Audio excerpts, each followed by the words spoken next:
பிரைட்டைம் நிகழ்ச்சிக்கு உங்களை அன்போடு வரவேற்கிறோம். இன்னைக்கு மண்டே கிட்ஸ் டே. ஸோ குட்டி ஸ்டோரி சொல்கிற டே. அது மட்டும் இல்லை, குட்டி பிள்ளைங்களுக்காக ஜோம் பண்ணுற டே. ஸோ குட்டி பிள்ளைங்களே கூட சேர்ந்து ஜோம் பண்ணுங்க, ஸ்டோரி கேளுங்க, உங்களுக்கு ரொம்ப பிரயோஜனமாக இருக்கும். பைபிளில் உள்ளது தான், தனியாக நானா எதுவும் சொல்லலை. அது மாதிரி பெரியவங்க அதை கேட்குறவங்க உங்கள் குட்டி பிள்ளைங்களை பார்க்க வைங்க. இது எல்லாமோ பார்க்குறாங்க, இந்த பார்க்க வைங்க, அது ரொம்ப பிரயோஜனமாக இருக்கும். ஸோ இப்போ என்னென்னா, லூக்கா 15ஆம் அதிகாரம் 1 முதல் 10வது வசனம் வரைக்கும் ஷார்ட்டாக குயிக்காக வாசிக்கிறேன். சகல ஆயக்காரும் பாவிகளும் அவருடைய வசனங்களை கேட்கும்படிக்கு அவரிடத்தில் வந்து சேர்ந்தார்கள். அப்பொழுது பரிசேயரும் வேதபாரகரும் முறுமுறுத்து, இவர் பாவிகளை ஏற்றுக்கொண்டு அவர்களோட சாப்பிடுகிறார் என்றார்கள். அவர்களுக்கு அவர் சொன்ன உண்மையாவது, இதுதான் குட்டி ஸ்டோரியா நம்ம சொல்ல போறோம். உங்களில் ஒரு மனுஷன் 100 ஆடுகளை உடையவனாயிருந்து அவர்கள் ஒன்று காணாமல் போனால் 99 ஆடுகளையும் வனாந்திரத்திலே விட்டு காணாமல் போன அந்த ஆட்டை கண்டுபிடிக்கும்படி தேடி தெரியானோ? கண்டுபிடித்த பின்பு அவன் சந்தோஷத்தோட அதை தன் தோள்களின் மேல் போட்டுக்கொண்டு வீட்டுக்கு வந்து சிநேகிதரையும் அயலத்தாரையும் கூட வரவழைத்து, காணாமல் போன என் நாட்டை கண்டுபிடித்தேன், என்னோட கூட சந்தோஷப்படுங்கள் என்று சொல்வான் அல்லவா? அது போலவே மனம் திரும்ப அவசியம் இல்லாத 99 நீதிமான்களை பார்க்கிலும் மனம் திரும்புகிற ஒரே பாவிய நிமித்தம் பரலோகத்தில் மிகுந்த சந்தோஷம் உண்டாயிருக்கும் என்று உங்களுக்கு சொல்கிறேன் என்றார்.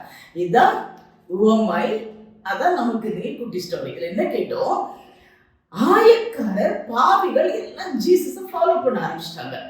பாவிகளா இருக்கிறவங்க எல்லாம் பார்த்த உடனே கூட இருக்கிற நல்ல படிச்சவங்க, அது சொல்றது கூட இருக்கிற வேத பாரகர்கள் என்ன, அவங்களாம் என்ன சொன்னாங்க? எதுக்கு என்ன பாருங்க, பாவிகள் கிட்ட உட்காந்து பேசிக்கிட்டு இருக்கீங்க அப்படின்னு கேட்குறாங்க. ஏன்னா பாவிகள்னா அவங்க அப்படி இப்படின்னு ஒதுக்கிடக்கூடாது. அப்ப பாவிகள்னா அந்த பாவிகிட்ட உட்காந்து பேசிட்டு இருக்கீங்களே அப்படிங்கிறாங்க. அதுக்கு அவர் சொல்றாரு, அதுக்குதான் இந்த உண்மை சொல்றாரு. ஒருத்தர் வந்து வனாந்தரத்தில் ஆடு மேய்க்கிறாரு, சரிங்களா? ஸோ 100 ஆடு மேய்க்கிறாரு. 100 ஆடு. அப்போ அங்கே ஒரு 10 ஆடு போனாலே ரோடு பிளாக் ஆகிடும். அது வனாந்தரத்தில் 100 ஆடு மேய்க்கிறாரு. அப்படி மேய்க்கும் போது மேய்ச்சிட்டு வந்தாச்சு. ஆடுகள் எல்லாம் வந்து அவங்க அதுக்குன்னு ஆட்டுக்குன்னு ரெடி பண்ணி வச்சிருப்பாங்களே. ஸோ அதில் ஒவ்வொரு ஆடா 1 2 3 அடி வரிசையா உள்ள விடுறாரு. அப்படி பண்ணும்போது 98 99 பார்த்தா ஒரு ஆடை காணும். என்னடா இது, எல்லா ஆடும் தானே வந்துச்சு, என்னைக்குமே ஆடை பார்த்தீங்களா? ஒரு ஆடு வந்துச்சுன்னா அப்படியே ஒன்று போல மந்தம் பின்னாடி போகும். ஸோ நம்ம ஃபாலோ பண்ணி தானே வந்துட்டு இருக்குது. அப்போ எப்படி ஒரு ஆடு மட்டும் காணாம போச்சு? ஐயோ இருட்டாக போதே, இந்த ஆடு என்னாச்சோ தெரியலன்னு சொல்லிட்டு இந்த 99 ஆடையும் அங்கே விட்டுட்டு அந்த ஒரு ஆடை தேடி போனாரு. ஏன் நினைச்சுக்கலாம், இவ்வளோ ஆடு இருக்கு, எதுக்கு அந்த ஒரு ஆடு அப்படின்னு நினைக்கல. அந்த ஆடு மேய்க்கிறவரும் நினைக்க மாட்டாரு. அவருக்கு ஒரு ஆடு போனாலும் உயிரே போன மாதிரி இல்லையா? ஓ இத்தனை ஆடு இருந்துச்சுல, அப்புறம் ஒரு ஆடு போனாது அப்படின்னு நினைக்கல. அதனால அந்த அந்த ஆடு மேய்க்கிறவர் என்ன பண்ணாரு? இது வந்து ஓமை.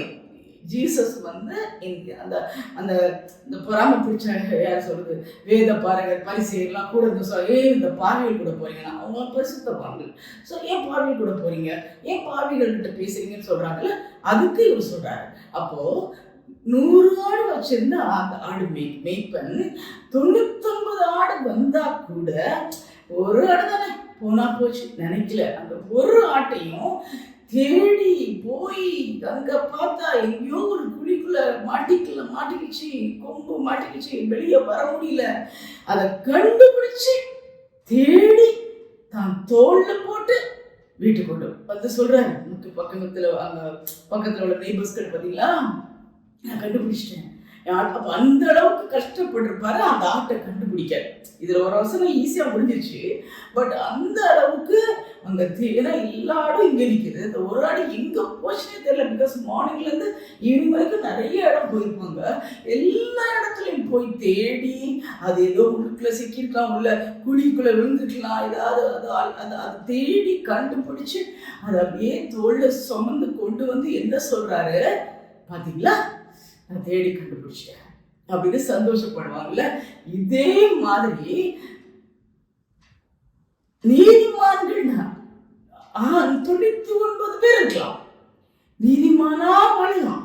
ஆனா அந்த ஒரு பாவி ஒருவரும் கெட்டு போக கூடாது. ஒரு பாவியாவது எங்கேயாவது போயிடக்கூடாது, தொலைச்சு போயிடக்கூடாது. இன்னைக்கு மார்னிங் வசனத்தை கூட கேட்டோம்ல, துருத்துண்டத கொண்டு வருவார், காணாமற் போனதை தேடி கொண்டு வருவார், எலும்பு முறிஞ்சு போச்சுன்னா காயம் கட்டுவார், நசல் கொண்டதை திடப்படுத்துவார். சோ இது போல ஒருத்தர் தப்பி தவறி எங்கேயாவது போயிட்டாங்க, வேற வெளியில போயிட்டாங்க, பாவம் செய்துட்டாங்கன்னு சொல்லி அதுக்காக விட்டு வைக்கல. அவரை தேடிதான் இயேசு வந்தார். அந்த பாவியை தேடிதான் இயேசு வந்தார். அதுல போட்டிருக்க மனம் திரும்புகிற ஒரு பாவி நிமித்தம் பரலோகத்துல மிகுந்த சந்தோஷம் உண்டாயிருக்கும். ஒரு பாவி மனம் திரும்பினா கூட பரலோகத்துல மிகுந்த சந்தோஷம் உண்டாயிருக்கும். அந்த மாதிரி நீங்களும் பாவ வாழ்க்கையில போயிடக்கூடாது. பாவிகளை ரட்சிக்கவே கிறிஸ்து இயேசு உலகத்திற்கு வந்தார் இல்லையா?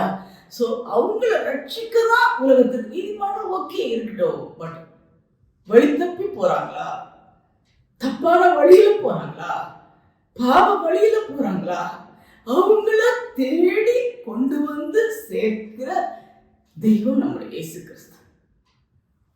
யாரு பாவமான வழியில போனாலும் அவங்கள தேடி கொண்டு வந்து சேர்க்கிறவர்.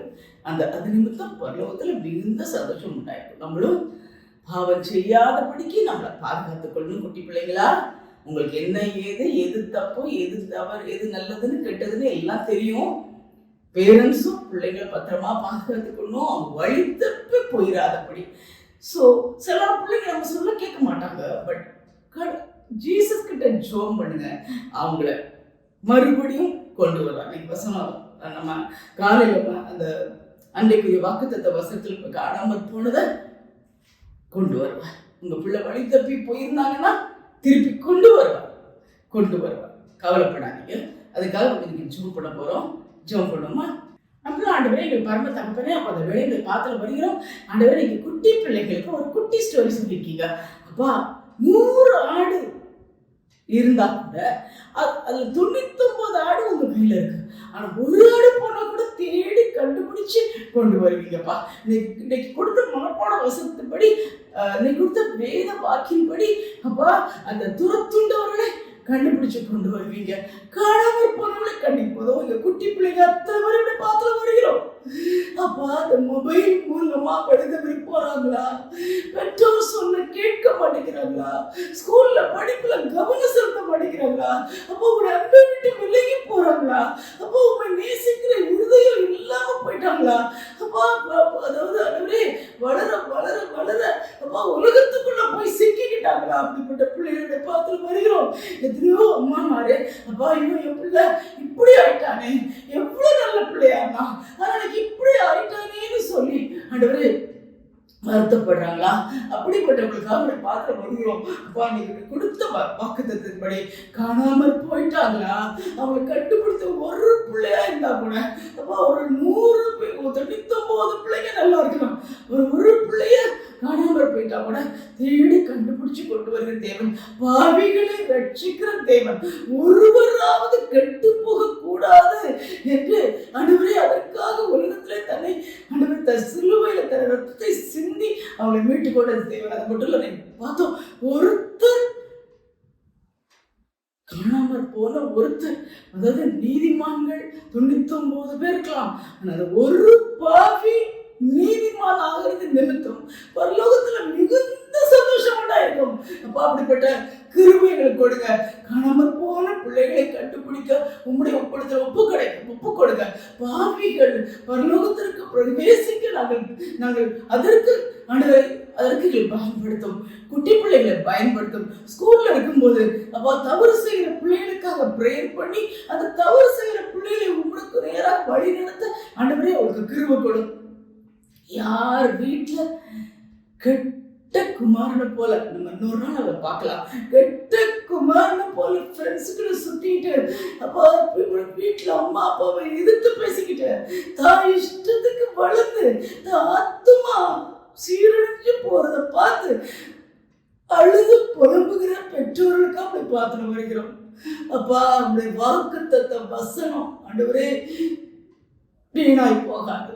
இன்னைக்கு நீ சொன்ன மாதிரி காணாமற் போனவர்களை கண்டுபிடித்து துரத்துண்டவர்களை திரும்ப கொண்டு வந்து சேர்க்கிற தேவன் எங்களோடு கூட இருக்க பேசுறோம். குட்டி பிள்ளைங்க எல்லாரும் கொடுக்கிறோம். பிசாசின் பிடிக்கு விலகி பாதுகாத்துக் கொள்ளும் ஆண்டவரே. அந்த ஆத்துமா கெட்டு போக பாதுகாத்துக் கொள்ளும்.